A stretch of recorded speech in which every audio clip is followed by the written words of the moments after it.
నమో విశ్వకర్మణే నమః.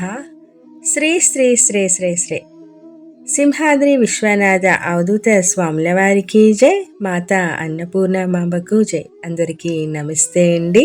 నా పేరు బుండాడ హైమావతి ఫ్రమ్ పాలకొండ. ఈ యొక్క వీడియోని మీ అందరికీ ఇలా అందజేసిన వారు శ్రీ సనారి అన్నపూర్ణమాంబ మఠం ఆలయ అభివృద్ధి కమిటీ. సాక్షాత్తు సనారి విశ్వేశ్వరుల వారి సంవాదమునందు వేదాంత ప్రబంధమునందు ప్రథమాశ్వాసము 9వ భాగం ఈరోజు తెలుసుకుందాం. రతిచేత కామంబురంజిల్లి రేతస్సు పతితమై స్త్రీల గర్భము గలిగే స్వాదిష్టమునా త్వష్టు స్వాభావికముగాను అవయవాంగంబులలంకరింపు తల్లిదండ్రుల గురుతు తమ తమ ప్రాలబ్ధ కర్మల భోగింపగలుగగాను సౌశీతి లక్షల సృజన రాసులు జీవుల విశ్వరూపున కస్తవాటు సాధనము బోధబాధల సాక్షియతను నిజమెరిగిన దైవమై నిర్మలముగా చిత్ర నక్షత్రమై తాను చిత్రగతిని నిలిచెనాకాశమున బ్రహ్మ నిజము నిజము. స్త్రీ పురుషుల రతి కార్యము వలన శుక్ల శోణితములు కలయికతో స్త్రీలు గర్భము దాల్చును. స్వాదిష్ట చక్రమునందు త్వష్ట బ్రహ్మ తన స్వాభావిక సృష్టి కార్యములో భాగముగా పిండములను అవయవములు తయారు చేయును. ఎలాగంటే ప్రారబ్ధ కర్మను అనుసరించి 84 లక్షల జీవరాశులలో ఏ జీవి గర్భమునందు ఏ గుణ ప్రధానముగా రతిక్రీడ జరుగునో దానికి తగిన శరీరమును అవయవములను తయారు చేయుటలో త్వష్ట విశ్వరూపుడు సిద్ధహస్తుడు. అంతేకాదు జీవుల కర్మకు అతను సాక్షి. మరియు సత్యమగు దైవము నిర్మలమైన చిత్త నక్షత్ర రూపమున ఆకాశమున త్వష్ట బ్రహ్మ నిలిచి ఉన్నాడు. నిజము నిజము. జననీ జనకుల రతిలో మనములు వేదించియున్న మహినా ఫలముల్ గన కొంచెంబులు చేయుచు దినములు గడిపెదరు పైనదే పాటునకై. తల్లిదండ్రులు రతికార్యము చేయు సమయమున వారి మానసిక గుణములను బట్టి ఆ జీవుడు ఈ భూమి యందు సుఖదుఖములు అనుభవించుటకు తగిన దేహము ఏర్పడు వరకు దినములు గడుపుచుండును. రేతస్సు గర్భగతమై నాతికి పిత్తంబు వృద్ధి నానాడుగడున్ శీతలమీయక చక్కని వాతము పిండంబు వృద్ధి వాటము చేయున్. శుక్ల శోణితములు గర్భమునందు కలసి పిత్తము వృద్ధిపరచి పిండము పెరుగుటకు కావలసిన వేడిని కల్పిస్తూ అనుకూల స్థితిని ఏర్పరచును. జననీ జనకుల శుక్లము పెనుగొనగోళంబు గలిగి పిండాకృతి అయి దినములు 10 తనువుకు నారంభమవును తలపొట్టమరిన్.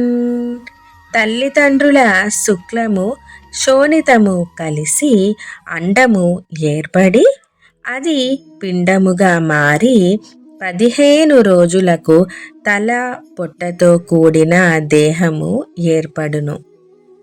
మాసాంతంబున మాయ ఏర్పడు నిరుమాసంబులన్ వక్షమున్ మాసాత్రి తయమునంగముల్ గలుగునాల్మాసంబులో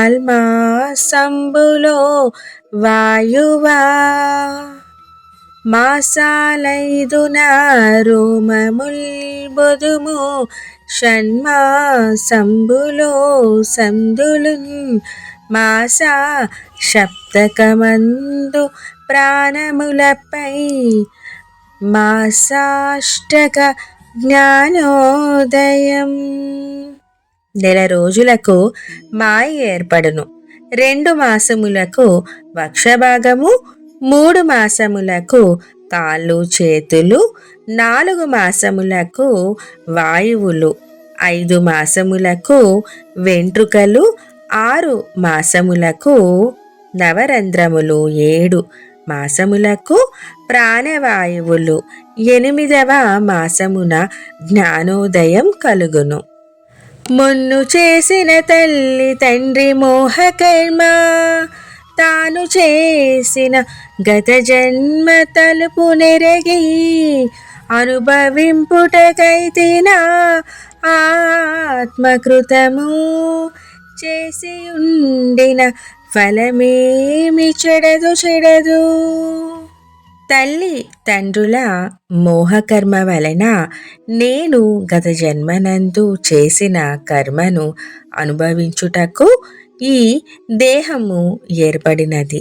కావున చేసిన కర్మ అనుభవించవలసినదే, అది ఎప్పటికీ చెరిగిపోదు అని ఇలా గత జన్మ యొక్క విచారము చేసి దిగులు చెందుతూ సృష్టికర్త అయిన విరాట్ విశ్వబ్రహ్మమును ప్రార్థించుచుండును.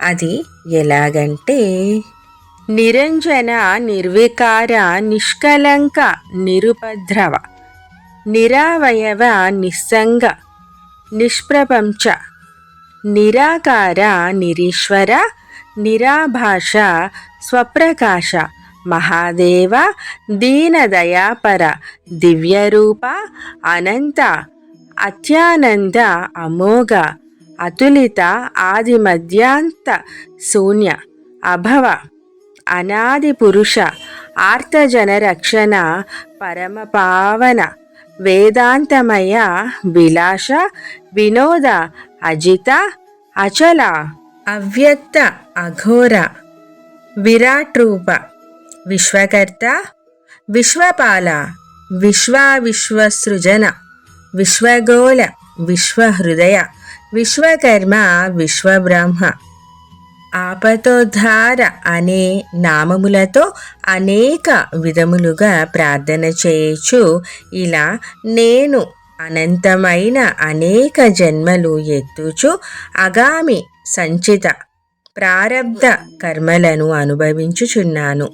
కావున నాయందు సంపూర్ణమైన కరుణా కటాక్షములు చూపించి కర్మానుగతముగా పాశబద్ధమైన ఇటువంటి గర్భ ప్రసూతమైన వ్యాపార నరకములను తప్పించు ముక్తి మార్గమును చూపుమయ్యా, నన్ను రక్షించుమయ్యా అంటూ అనేక విధములుగా ఆ మహాదేవుడైన విశ్వబ్రహ్మను తదేక నిష్ఠతో చేతులు జోడించి పూర్ణకేచరి లక్ష్య భావమున శరీర స్మారకము లేక పూర్వజ్ఞానమున స్మరణ చేయించు తల్లి గర్భమునందు ఉండుట నరకముగా ఉండెనని, తల్లి భరించలేని భారమున ఉన్నదని చింతనచే విచారణ చేయును. సుఖదుఖములు రాగద్వేషములు అనుభవించుటకు 9వ మాసము నందు ప్రసవ వేదన వలన తల్లి గర్భము నుండి బయటపడి దినదిన క్రమమున పెరుగుచు తల్లి గర్భమునందు ఉన్న కాలములో 8వ నెలలో జ్ఞానముతో విచారించి చేసిన భగవంతుని ధ్యానము, వందనము మొదలగు వాటిని మరచి పంచభూతములు చే ఏర్పడిన దేహేంద్రియముల వలన ఈశన త్రయములందు తగులుకొని జ్ఞానము మరచి గత జన్మలయందు చేసిన కర్మానుగతమును ఏర్పడిన ప్రారబ్ధ కర్మవసుడై అనుభవించుచుండును అని ఆ విశ్వేశ్వరుడు తన పత్ని అయిన పార్వతీదేవికి ఈ తత్వ సంబంధమైన పిండోత్పత్తి ప్రకారమును ఉపదేశము చేయగా ఆ పతివ్రత కాంతామణి శ్రవణానందముగా విని మనసు ప్రశాంతత చెందినదై ఇట్లనెను. ఇదండి ఈనాటి సనారి విశ్వేశ్వరుల వారి సంవాదం. తిరిగి మరొక ఎపిసోడ్లో మళ్ళీ కలుద్దాం. జై గురుదేవ, జై సనారి విశ్వేశ్వర.